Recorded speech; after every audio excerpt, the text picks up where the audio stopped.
शालू के दो बेटे होते हैं, पारस और कार्तिक। दोनों लव मैरिज करके अपनी बीवियों को घर लाते हैं। लेकिन शालू को नहीं पता था कि उसकी बहुओं की भोली सी सूरत के पीछे एक अलग ही चेहरा था। उसकी दोनों बहुएं मॉडर्न और बेबाक होती हैं, जिस कारण उनकी अपनी सास से पहले दिन ही नहीं बनती है।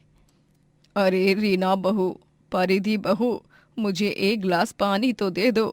मंदिर से आज मैं पैदल ही आई हूँ। वो क्या है ना, पैदल चलने से ही एक तरह से व्यायाम हो जाता है बहुओं। मैं तुम दोनों को कब से कुछ कह रही हूँ, लेकिन तुम दोनों हो कि बस अपने फोन में ही घुसी पड़ी हो। हाँ तो हम क्या आपकी रखी हुई नौकरानी नहीं है? भगवान ने आपको दो हाथ दिए हैं ना, तो उससे ही पानी पी लीजिए, समझिए आप। चलो रीना भाभी, मैंने पिक्चर की टिकट बुक कर दी है। हम अब मस्त पिक्चर देखेंगे जाकर। आप हमारी शक्ल क्या देख रही हो? आपको हम कहीं नहीं ले जाने वाले, समझिए आप। बहुओं, अगर तुम घर के काम नहीं करोगी तो मुझसे कराओगी क्या तुम? हाँ तो हमारे आने से पहले भी तो तू ही सारे काम करती थी ना। अब फिर से कर, वरना तुझे हम अच्छा मजा चखाएंगे। हमारे मूवी देखकर आने के बाद गर्मा गर्म खाना तैयार होना चाहिए, समझी ना तू?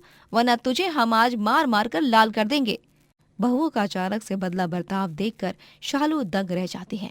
परिधि और रीना दोनों थिएटर में फिल्म देखने जाते हैं और बेचारी शालू घर का सारा काम करती है। रीना और परिधि को जरा सी ही शर्म नहीं आती। शालू अगर अपने बेटे से उनकी शिकायत करती तो बेटे उल्टा उसे ही डांट देते, क्योंकि बेटों पर अपनी बीवियों के प्यार का भूत जो सवार था। एक दिन, बहुओं, आज मैंने ये स्वादिष्ट कढ़ी चावल बनाया है, खाकर देखो कैसे बने हैं। ये मेरे दोनों बेटों की फेवरेट डिश है। तभी परिधि गुस्से से उस कढ़ी चावल की प्लेट को फर्श पर फेंक देती है और दोनों बहुएं गुस्से से लाल हो जाती हैं। इतनी तेज भूख लगी थी? हाँ, मतलब भूख के मारे हम यहाँ पर मरे जा रहे थे और तूने ये क्या दे दिया, बेवकूफ बुढ़िया। तुझे 1000 बार कहा है कि हमें ये ऐसे बकवास डिशेस नहीं पसंद। अरे बर्गर पिज्जा बनाने की जगह तो ये सब क्यों बना रही है? माफ करना बहुओं, मुझे माफ करना। दिन ब दिन शालू की बहुएं शालू पर बहुत ही ज्यादा अत्याचार करने लगती हैं और बेचारी शालू किसी से कुछ भी कह नहीं पाती। एक दिन घर के द्वार पर एक गरीब भिखारन आती है, जिसे शालू बचा हुआ खाना दे देती है। क्या कहा? गरीब बेसहारा औरत आई थी तो उसे खाना दे दिया, वो भी बचा हुआ? इसका मतलब तूने उस भिखारन को मेरे बचाए हुए रसगुल्ले भी दे दिए? तेरी हिम्मत भी कैसे हुई रे बुढ़िया, मेरी देवरानी के पसंदीदा रसगुल्लों को उस भिखारन को देने के लिए? राशन को बर्बाद करने की सजा तो इसे हम देकर ही रहेंगे रीना भाभी। रीना और परिधि दोनों देवरानी जेठानी मिलकर अपनी सास को छड़ी से मारते हैं और उसे अगले 3 से 4 दिनों तक भूखा ही रखते हैं। अपनी बहुओं का अत्याचार सहते सहते शालू की तबीयत बहुत खराब हो चुकी थी। उसे तो ठीक से कोई काम भी नहीं किया जा रहा था, वो बिस्तर पर पड़ी ही होती है। मैं तो तुम दोनों की माँ के समान हूं ना बहुओं, तो तुम दोनों मुझ पर इतना जुल्म मत करो और मुझे दवाखाने डॉक्टर के पास ले चलो। मैं तुम दोनों के आगे हाथ जोड़ती हूँ, मेरे बेटों से भी कह दो। तूने हम दोनों को पागल समझ रखा है क्या? चल चल, ज्यादा नौटंकी मत कर और चुपचाप जल्दी से उठकर सारे काम कर, वरना तेरा हम वो हश्र करेंगे जिसके बारे में तू सोच भी नहीं सकती। हाँ हाँ, जाकर सारे काम कर, बड़ी आई हमारी माँ बनने। शालू बीमारी की अवस्था में भी काम करती है और वो काम कर करके बेहोश हो जाती है। तभी, ओ तेरी, ये तो बेहोश हो गई, अब हम क्या करें? शायद इसके मरने का समय आ गया है, इसे हम कहीं फेंक आते हैं, वही सही रहेगा। रीना और परिधि शालू को कॉलोनी के कूड़ेदान में फेंक आते हैं। रात भर तेज बारिश होती रही और बेचारी शालू उस कचरे में ही पड़ी रही। अगली सुबह जब एक गरीब मजदूर संभव उस रास्ते से अपनी साइकिल पर सवार होकर जा रहा था, तभी उसकी नजर शालू पर पड़ती है। अरे नहीं, ये क्या, ये बूढ़ी माँ जी तो। संभव तुरंत शालू को वहां से उतार कर अस्पताल ले जाता है और शालू को होश आने पर उसे वो अपने घर ले जाता है। जब शालू अपने साथ हुए अन्याय के बारे में संभव को बताती है, तभी संभव और उसकी बीवी फाल्गुनी की आंखें भर आती हैं। धन्यवाद संभव बेटा, मैं वहाँ कचरे में पड़ी रही मरने की हालत में, लेकिन मेरे बेटे और बहुओं को मेरी जरा सी भी चिंता नहीं थी। लेकिन तुम दोनों ने मुझे अपनी सगी माँ से भी ज्यादा प्यार दिया। वो कहते हैं ना, अपनेपन के रिश्ते खून के रिश्तों से भी ज्यादा अच्छे होते हैं। धन्यवाद मत कीजिए माँ जी, मेरी माँ और मेरे पिता का तो बचपन में ही स्वर्गवास हो चुका था और अब मुझे ऐसा लगता है कि मुझे मेरे माता पिता वापस मिल गए हैं, क्योंकि अब मुझे आप मिल गए हो। अब आप यहीं रहना और कहीं मत जाना, हम दोनों आपको संभालेंगे। लेकिन सिर्फ एक शर्त पर। मैं यहाँ रहूंगी तो सही, लेकिन अब मैं काम भी करूंगी। मुझे अपने आत्मसम्मान के लिए अब लड़ना है और उन चारों को उनके गुनाहों की सजा देनी है। मैंने तय कर लिया है कि मैं कड़ी चावल बेचकर अपने वकील को हायर करूंगी और उन हैवानों को सजा दूंगी। वाह माँ जी वाह, आपको इस तरह देखकर तो मेरे रोंगटे खड़े हो गए। आपको जो करना है आप कीजिए, मैं और फाल्गुनी आपके साथ ही हैं। शालू अब अपना कढ़ी चावल का ठेला खोलती है और कढ़ी चावल बेचने लगती है। कढ़ी चावल, गर्मा गर्म कढ़ी चावल, एक बार खाओगे तो बार बार खाओगे। आओ आओ बूढ़ी काकी के कढ़ी चावल। आ हा हा हा हा हा, इससे बढ़िया कड़ी चावल मैंने अपने जीवन में कभी नहीं खाई शालू मौसी। अरे सच में मुझे मेरे नानी की याद आ गई। बहुत भावनाएं हैं इस कड़ी चावल से।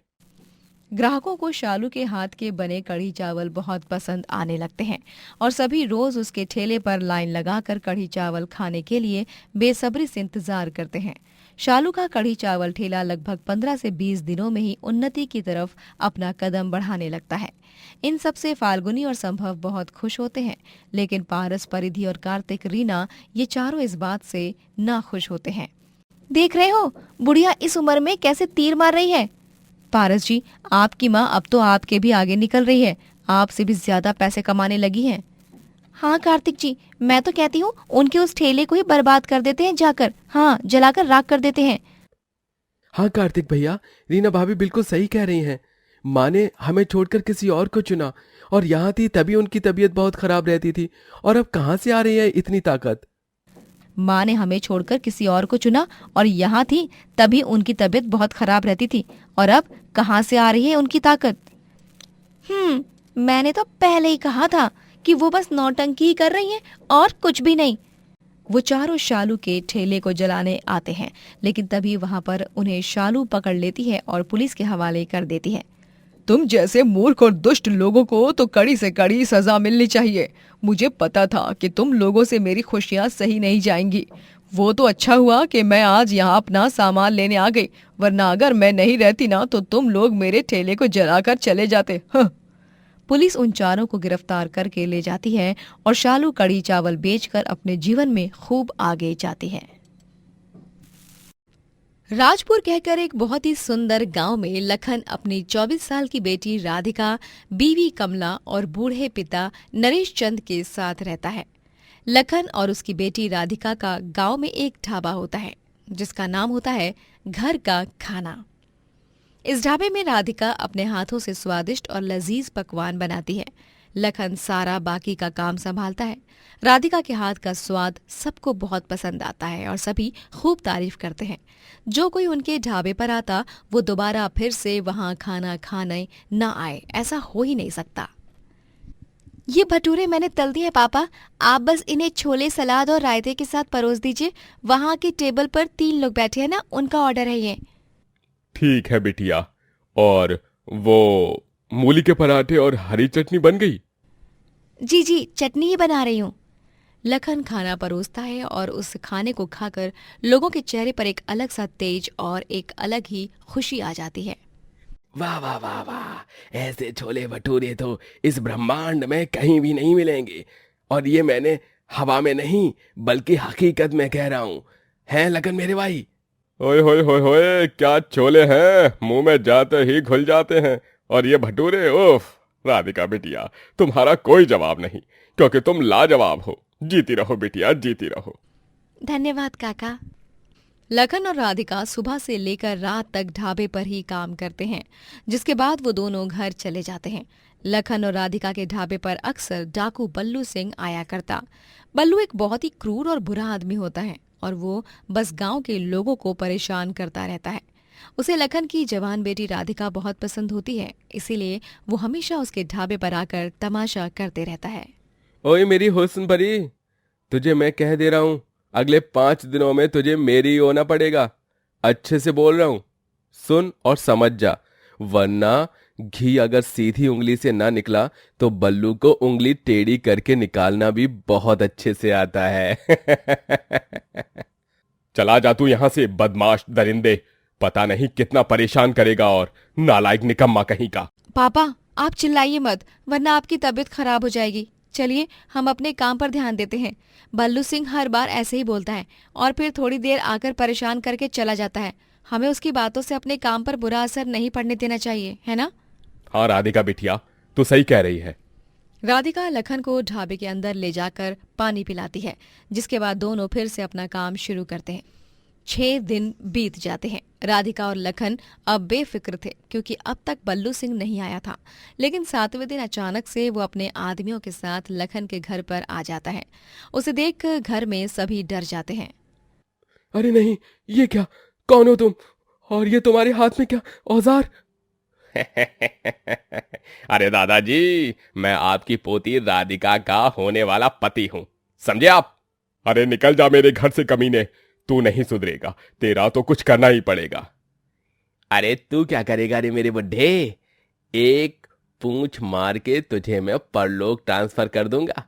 इसलिए कह दे रहा हूं, ज्यादा बकवास मत कर, वरना तेरे लिए ही नहीं बल्कि तेरे परिवार के लिए भी अच्छा नहीं होगा। बल्लू सिंह, मैं तुम्हें पसंद नहीं करती हूँ, तो तुम क्यों आए हो यहाँ मुझे और मेरे परिवार को परेशान करने के लिए? तो मुझे पसंद करे या ना करे, समझी राधिका, लेकिन तुझे तो मेरे साथ शादी करनी ही पड़ेगी। नहीं, मैं तेरे साथ शादी नहीं करूंगी, और अगर तूने जबरदस्ती करवाई तो भी भाग जाऊंगी या अपनी जान दे दूंगी। तेरी तो ठीक है, तुम सब बहुत ढीठ हो। अब मैं तुम चारों को दिखाता हूं बल्लू सिंह का कहर। आदमियों, जला दो इसके घर को और इसके उस 2 कौड़ी के ढाबे को।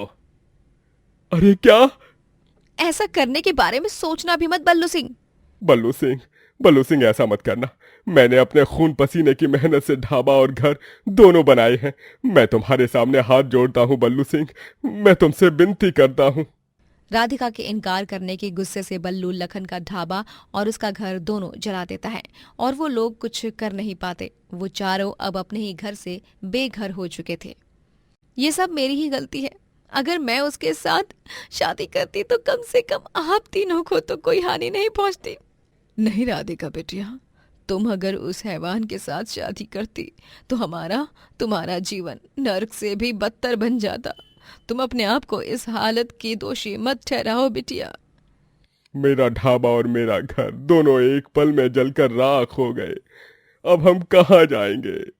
नरेश बेटा, पास ही में मेरा दोस्त प्रेमलाल रहता है। हो सकता है कि उसके बेटा बेटी मान जाए हमें कुछ दिन तक रहने की जगह देने के लिए। लखन और उसका परिवार नरेश चंद्र के दोस्त प्रेमलाल के घर जाते हैं, लेकिन प्रेमलाल के बेटा बेटी लखन और उसके परिवार को रहने नहीं देते। बेचारा लखन अपने परिवार को साथ पहाड़ी की ओर चला जाता है, जहां उन्हें एक बंद हेलीकॉप्टर दिखाई देता है। वो चारों उसी में रहने लगते हैं और उसी में अपना छोटा सा घर बना लेते हैं। राधिका आसपास से सामान लेकर अब हेलीकॉप्टर में ही खाना बनाने लगती है। जब तक सब कुछ ठीक नहीं हो जाता तब तक हम इस हेलीकॉप्टर में ही रहेंगे और इसी में खाना पीना और सोना होगा। वैसे ये हेलीकॉप्टर है बड़ा अच्छा, बस बंद पड़ चुका है और थोड़ा सा टूट चुका है। शुक्र है भगवान ने हमें इस हेलीकॉप्टर के जरिए एक छोटी सी छत तो दे दी। उस पहाड़ी इलाके में अक्सर पर्यटक और गांव वाले घूमने आया करते हैं, और वो लोग राधिका के स्वादिष्ट खाने की खुशबू सूंघकर उसके पास जाते हैं और राधिका उन्हें खाना खाने को देने लगती है। वाह, ये खाना तो बहुत ही टेस्टी है। इस गांव की फेमस डिश है ना ये? सच में, ये गांव, यहाँ का खाना और यहाँ का वातावरण बहुत सुंदर है। और आपका ये छोटा सा हेलीकॉप्टर ढाबा भी। हेलीकॉप्टर ढाबा? और क्या, अब इस सुंदर से ढाबे को हेलीकॉप्टर ढाबा नहीं कहेंगे तो और क्या कहेंगे यार? जी भाई साहब, आपने बिल्कुल सही कहा। आज से हुआ ये हमारा हेलीकॉप्टर ढाबा। राधिका अब उस हेलीकॉप्टर के एंट्रेंस के ऊपर एक बोर्ड लगा लेती है, जिस पर उसने लिखा होता है हेलीकॉप्टर ढाबा। उस बोर्ड को पढ़कर धीरे धीरे कई सारे लोग राधिका के ढाबे पर आने लगते हैं और खुशी से खाना खाते हैं। कुछ पर्यटक उस हेलीकॉप्टर ढाबे के वीडियोस और फोटोज सोशल मीडिया पर पोस्ट करते हैं, जिससे राधिका का ये हेलीकॉप्टर ढाबा पूरे देश में मशहूर हो जाता है। पापा, भगवान ने हम पर जो संकट आया था ना, उससे भी हमें बचा लिया और साथ ही हमें एक नया जरिया भी दिया जिससे हम अपने काम को फिर से शुरू कर सकते हैं।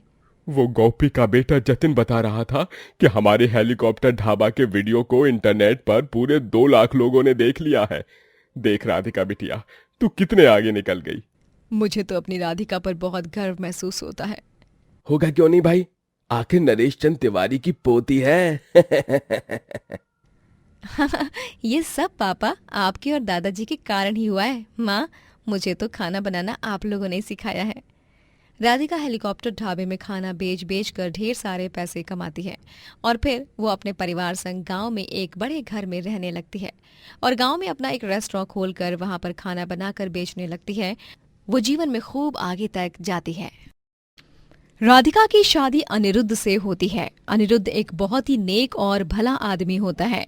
मेघना के ससुराल में उसकी सास जानकी और ससुर रंजीत, दादी सास सुजाता और ननद मोनिका होते हैं। अनिरुद्ध, तुमसे पहले मैंने एक हैवान से प्यार किया था। उसने मुझे इतना बड़ा धोखा दिया था कि मेरा प्यार से भरोसा ही उठ गया था। लेकिन फिर तुम मेरी जिंदगी में आए और तुमने मेरी जिंदगी को खुशियों से भर दिया। मेरा प्यार पर फिर से विश्वास जागा। Thank you Anirudh. राधिका, तुम्हें थैंक यू कहने की कोई जरूरत नहीं है। तुम मेरी जिंदगी हो और कौन इतनी लविंग, केयरिंग और खूबसूरत वाइफ नहीं चाहेगा? बोलो बोलो। राधिका के हाथ की कचौड़ियाँ सबकी पसंदीदा होती हैं। सभी उसकी कचौड़ियों को खाकर उसकी खूब तारीफ करते हैं। अरे वाह वाह वाह जानकी, सीख कुछ अपनी बहू से। इतनी स्वादिष्ट और जायकेदार कचौरियां बनाई हैं इसने, और तू आज तक अच्छी कचौरियां नहीं बना पाती। हाँ राधिका, माँ जी सच में सही कह रही है।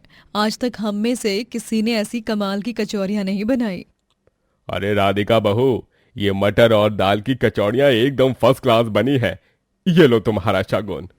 थैंक यू पापा जी। थैंक यू सो मच दादी और माँ जी। अरे मोनिका, तुम क्यों नहीं खा रही हो ये कचौरियाँ और ये शुगर फ्री लड्डू? इन्हें तो खा लो। मुझे कुछ नहीं खाना है। सबको तुम्हारे हाथ का खाना पसंद होगा, लेकिन मुझे नहीं। मैं जा रही हूँ। मोनिका वहां से उठकर चली जाती है। मोनिका को राधिका नापसंद थी क्योंकि राधिका के आने से घर वाले हर वक्त बस उसकी ही तारीफ करते हैं और मोनिका को सुनाते रहते हैं। मोनिका, मोनिका रुको तो। हाँ जाओ। अरे राधिका की तरह 1% भी बन जाओ तब मैं मानूं, लेकिन तुम्हें तो राधिका के बारे में कुछ कहने पर तुम्हारे नाक पे गुस्सा आ जाता है। हाँ, क्योंकि मैं जैसी हूँ वैसी ही सही हूँ।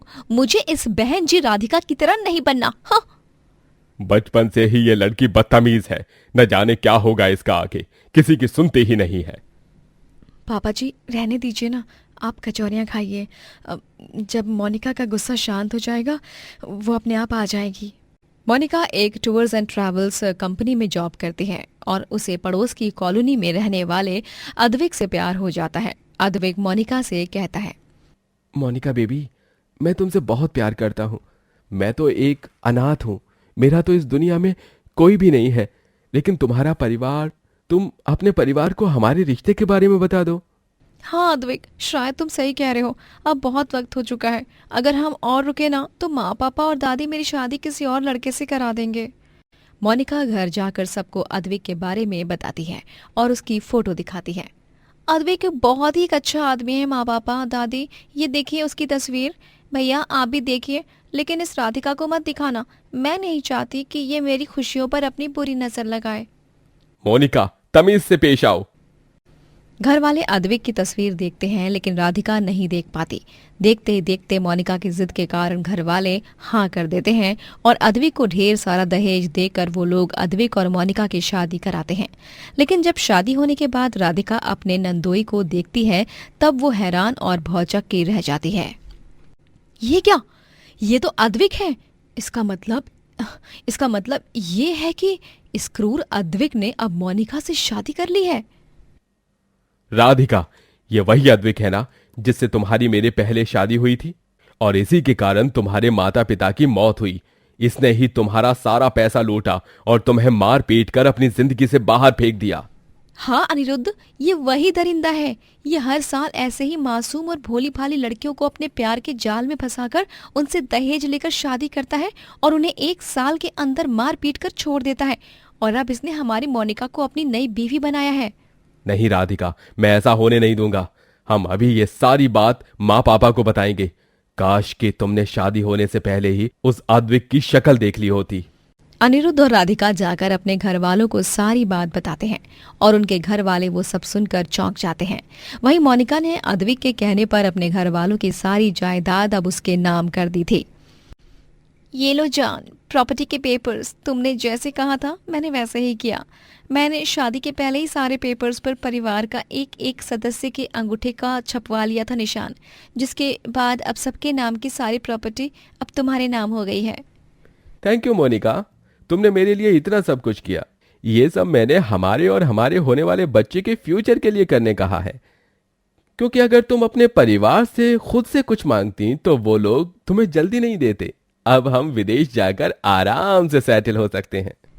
हाँ जान, मैं तुमसे बहुत प्यार करती हूँ और तुम्हारे लिए मैं कुछ भी कर सकती हूँ। मोनिका ने अद्विक के प्यार में अपने परिवार को धोखा दे दिया था।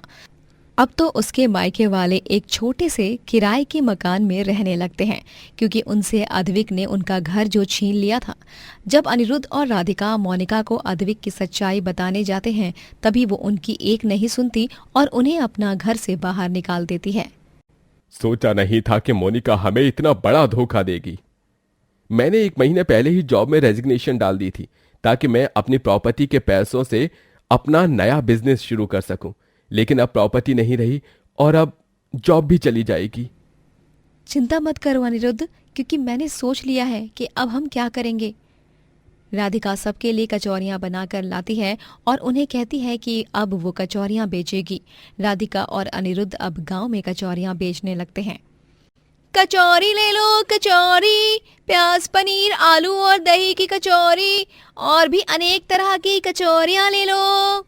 स्वादिष्ट और मसालेदार कुरकुरी करारी कचौड़ियाँ, आइए आइए कचौड़ियाँ खाइए, आइए आइए। अरे वाह राधिका और अनिरुद्ध, तुम्हारी कचौरी ठेले की कचौड़ियाँ एकदम बढ़िया है। मजा ही आ गया भाई खा मुझे तो। हाँ, बहुत स्वादिष्ट है। मुझे और 2 मूंग दाल की कचौड़ियाँ देना और 3 मटर की कचौड़ियाँ पार्सल दे देना।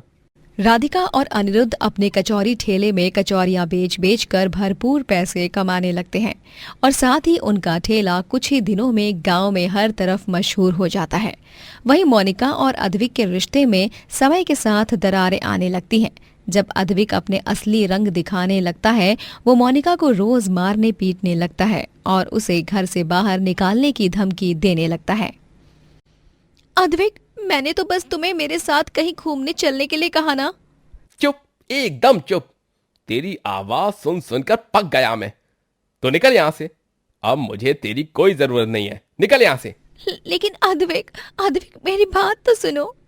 अद्विक मोनिका को धक्के मारकर घर के बाहर निकालता है और तभी मोनिका को उसकी भाभी फर्श पर गिरने से बचा लेती है। राधिका भाभी, आप? हाँ मोनिका, मैं तुम्हें जो कुछ भी किया प्यार में अंधी होकर किया, ठीक उसी तरह जैसे मैंने इस हैवान संग प्यार में किया था। लेकिन अब नहीं। इंस्पेक्टर साहब, गिरफ्तार कर लो इसे, ताकि ये किसी और मासूम लड़की को आगे जाकर ना फंसा पाए। इंस्पेक्टर अद्विक को गिरफ्तार कर लेते हैं। मोनिका को अपनी गलतियों का पछतावा होता है। मुझे माफ कर दीजिए भाभी, आप सबके साथ मैंने बहुत गलत किया, लेकिन मुझे एक आखिरी मौका दे दीजिए अपनी गलतियों को सुधार कर एक अच्छी बेटी, एक अच्छी बहन और एक अच्छी ननद बनने का। राधिका मोनिका को अपने गले से लगा लेती है और सभी घर वाले मोनिका को माफ कर देते हैं, जिसके बाद सभी एक साथ खुशी से रहने लगते हैं और राधिका और अनिरुद्ध खूब पैसे कमाकर हर एक गांव में अपना कचौरी स्टॉल लगाते हैं और बहुत आगे जाते हैं।